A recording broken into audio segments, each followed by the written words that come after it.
আর সরাসরি শুভদা পেয়ে গিয়েছি। শুভদা কেমন লাগছে এই স্থানে এসে? ভালো লাগছে। আর কখন চলে আসা হয়েছে? কালকে দুপুরে। আর আপনারা এই সেট আপটা কখন নিয়ে মানে ওই গাড়ি কি লোড হয়েছে ওই ভোলেরহাট থেকে আর দ্বীপের মোড় থেকে কিছু এসেছে? আর সরাসরি কতজন স্টাফ চলে এসেছে?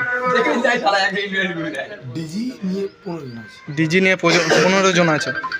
আর এই স্থানে কখন মানে সাউন্ডটা চলবে মানে এখন? এতক্ষণ চলছিল। আচ্ছা আচ্ছা ঠিক আছে। আর এই মেশিনগুলি কি এর পরে ভাড়া কোথায় আছে জানা আছে কি?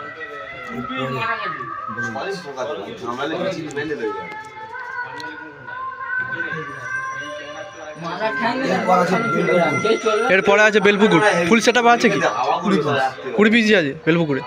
অবশ্যই শুনে নেবেন, বেলপুকুরে আছে 20 পিস বক্সটি, যেটা লীলাচলে মহাপ্রভুর সেট আপটা। আর শুভদার সাথে কথা বলে খুবই ভালো লাগলো। আর এই স্থানে অনেক দাদাভাইরা আছে। আর প্রচণ্ড গরম দেখতে পাচ্ছেন।